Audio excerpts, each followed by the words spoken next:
In today's video, I'm going to be showing you a tropical Santa, like he is either skipping out on Christmas this year and opting to go on a vacation, or maybe you could wear this after Christmas and say that he just got done with his whole Christmas rush and now he's on vacation. But he's just this tropical, wearing a Hawaiian style shirt, and he's got a palm tree and sunglasses, and he's sipping some kind of green drink too, which is pretty cute. I hope you guys like this as much as I do. There's so much detail jam-packed into this little teeny tiny design that you could definitely split it up amongst a few nails if you wanted to, and I hope you, and I'll see you next time. Bye! So I'm going to begin by sculpting my background. So I'm going to do this beginning with a really light blue acrylic that's almost white because it's just so pale. But I'm going to start with that as my sky. So it's just a clear, bright sky. And then I'm going to go through with a glittery sandy color, kind of a golden, but more of a soft gold, not like a yellow gold, and do a little bit of sand in an uneven line, and then encapsulate the nail with a layer of clear acrylic to make sure it is nice and strong, especially over that glitter that I used as my sandy base. That glitter, I know it's an older one, and it just, as soon as it gets filed, it looks absolutely dreadful. So make sure that that gets encapsulated. If you have ever had that issue, you know what I'm talking about. And then I'm going to be filing this nail into shape with my e-file to make sure that it is nice and smooth, being cautious that I don't file into my glitter. As I said, bad news. So now with some brown acrylic, I'm going to begin sculpting my palm tree. And so I'm going to start the base of my palm tree. And as you can see, I am getting a very slight amount of like a staining from the brown on my blue background. So if you were a smarter person, you probably would have put a layer of gel sealer or gel top coat over the background before you started sculpting it so that that little staining process would not have happened. But sometimes I just get so excited to start sculpting things, I don't think ahead. So there we are.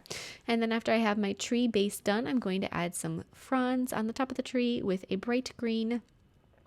And there's the first one, and I think I did 3 total. So I didn't want to overdo my fronds and fill the nail with them. I wanted them to just be a couple here and there so that it's obviously a palm tree and it has the palm tree vibes, but enough of it that it's still, it's not taking over the design, and you really focus on the Santa, and this tree really is just kind of part of the background.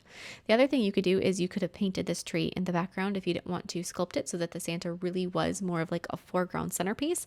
That would be another option. So now with a tan color of acrylic, I'm going to begin sculpting Santa's face. So for his face at this point, it's just an oval. That's just the beginning step. It's really easy. And then after you do your oval, then you're going to start Santa's shirt, and that's 2 rectangles. So every once in a while I like to break down and just kind of go through different shapes. And then after you have your rectangles on the 2 corners towards his belly, you're going to press in and make kind of a sideways house shape, and then add a triangle for his hat. So breaking down characters and designs and images is something that takes a little bit of practice to learn how to do. And that's why there's some people that can certainly replicate a design if they see it, in a tutorial way where it's broken down, but you just don't have that training to be able to see something and break it down and create it yourself, which is something that, like I said, it takes a lot of practice, and it takes kind of a certain way of thinking, and some people just don't have that. Their brain just doesn't think that way. But if you are somebody that has that aptitude, it's good to kind of think about everything in simple shapes and try to look at the whole picture instead of just being overwhelmed by the little details. Just try to erase small details and look at your big shapes, and then sort of fill in the blanks as you go. So I've got his shorts, which were another rectangle, and then you just create that little line up for the, separating out the legs. And then we're going to be sculpting his little legs with the tan color of acrylic. This nail, like I said, so many details jam-packed into it that I kind of forget that he had the feet. Like when you're just looking at the whole nail, you don't pay attention to the feet, but you need to make sure that he does indeed have feet. And then I'm going to be sculpting his beard with white acrylic, and just kind of cupping the shape of his face with that color. And then you're also going to take the white and add the brim of his hat. And it's really important that you don't completely cover up his face that you were working on, that you started out with, because you do need to still have space for his nose and his sunglasses, because he needs sunglasses. With a very bright green, I'm going to be adding his little drink cup, and then going back to my tan color, I'm going to be adding his arms. So his arms, I wanted him to, not be holding anything too much. He's really relaxed. He's got one hand that's just on his hip, and then the other hand will have to be holding up that drink. Otherwise, it's floating in midair. So then this tropical vacation would have to be to the moon. But we're going to be doing his arms there, and kind of keeping his hands simple. This design there's just not room to be over detailed with his hands, because if you try to do it, they'd end up probably being too big. unless you're a magical genie. But if you're anything like me, the hands would just be far too large if you tried to sculpt, say, individual fingers and go completely, detail maniac there. So if you want to keep it a little simpler, you can just keep the hands nice, round, soft shapes. And after you have those hands done, I'm going to be adding his mustache. So the reason I didn't do the mustache before and I just did the beard is because I wanted that beard to be set before I started messing around with the mustache that's on top of it. So instead of going and just trying to do all of that at once, it gets a lot more of a layered look if you wait a minute between them. Add the cap sleeves on his little shirt there. And then I'm going to go through and I'm going to just kind of touch things up, add another layer to his hat. So instead of just being like pointing straight up, it kind of has a little part that's folded over and goes down. Going to fill in on the sides a little bit more of the white acrylic where I ended up deciding it needed it. We could either do ears or I could add more beard, and I decided that more beard was probably the better choice of the two instead of bothering with sculpting ears. I'm going to add a little bit more to his feet so that they stick out from the nail a little farther. And then with black acrylic, I'm going to be doing his sunglasses. Now, sculpting these sunglasses is kind of a cautious endeavor because you don't want to get that black acrylic where it doesn't belong because it will stain, just like how the tree stained the background for me, which I'm not too worried about. But the glasses would stain the white beard and the white brim of the hat and his facial color. So you want to be very cautious with those sunglasses when you're doing this so that you don't get acrylic where it simply does not belong. Add the little poofy thing on the end of his hat, and then his sandals. So his sandals, I'm using the same brown as I used for my tree trunk. So I'm just going to add the sole of the sandal, so a very thin line of that acrylic right on the bottom of the foot. I'm going to do that for both feet. And that's the same reason, is just to let that acrylic set a bit before I go and start messing around with it again. And then add the little bit of the sandal that goes around his foot. So it doesn't take too much. And this is another thing that if you wanted to do that with paint, rather than trying to sculpt it because it is so small, that would be perfectly acceptable. And then last but not least, Mr. Santa Claus needs a nose. So that's going to go right over his mustache, right between the sunglasses. And with some really bright blue paint, I'm going to be adding a very small little floral pattern onto his shirt and his hat.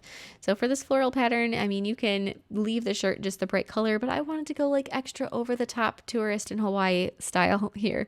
So I'm going to be doing the little bits of that detail, and then with some white paint I'm going to be brightening up and add some texture to his hat and his beard and mustache. So just little splotchy dots are what you need for that, and little white highlights on his sunglasses so they look nice and reflective and shiny. I'm going to brighten up the shade of his drink because it kind of got lost in the design otherwise. Add some darker green to the tree leaves or fronds just on one side to add some shading to them. And then here and there, wherever you feel a black outline is needed, add it. And for this design, it does require a significant amount of outlining, more so than I might even normally do, just because it is so small and there's so much happening. So because of that, to make sure that everything is very clear to see and it's easy to understand what is happening, and it's not just all these brightly colored shapes and blobs that don't add up to anything concrete, outline. And when you're doing your outlines, try not to, think, oh my goodness, there's all these to do. Just start in one spot and kind of branch out from there. Some people love to outline, some people hate to outline. And I would have to say, when I first started doing designs that were more intricate, I hated outlining. Every time I got to the outlining phase, it was like my stomach would drop and be like, oh no, this is where it could all go wrong. But as I, practiced and I got more and more cute with my outlining, I actually really enjoy it. It's very cathartic. It's very relaxing. So if you're somebody that hates outlining, I would recommend that you just keep doing it and force yourself to do it. And maybe you'll get to the point where I am, where you actually start to enjoy it. Maybe not. Maybe it'll always be a thorn in your side, but you can hope. So I'm going to outline my tree a little bit, just kind of add some shading. And with these outlines in kind of like a pointillism style, where you do little dots to add shading, I did a bit of that on my tree trunk just to kind of give it a little bit more depth on the side. Outline those fronds and then apply a layer of gel sealer over the background. As soon as that glitter that I used for my sand got the gel sealer on it, it just looked so beautiful and actually looked more sandy, almost like wet sand, which I loved that look. And kind of fill in that gel sealer everywhere the background is, which you have to kind of just apply it carefully, cure that, and then apply some matte top coat over the 3D art. And then this nail is done. This is probably one of my favorite designs from this holiday season. I absolutely love it. It is bright, it is vivid, it is still a Santa Claus, and it is just fantastic. So I hope you guys love it as much as I do, because I am over the moon for this little Santa Claus. And if you do decide to do a recreation, please tag me. I absolutely love seeing them. It always makes my day. It is so exciting to see that something was inspired by my work. So if you do something inspired by me, please tag me. I love it so much, and I will see you next time. Bye.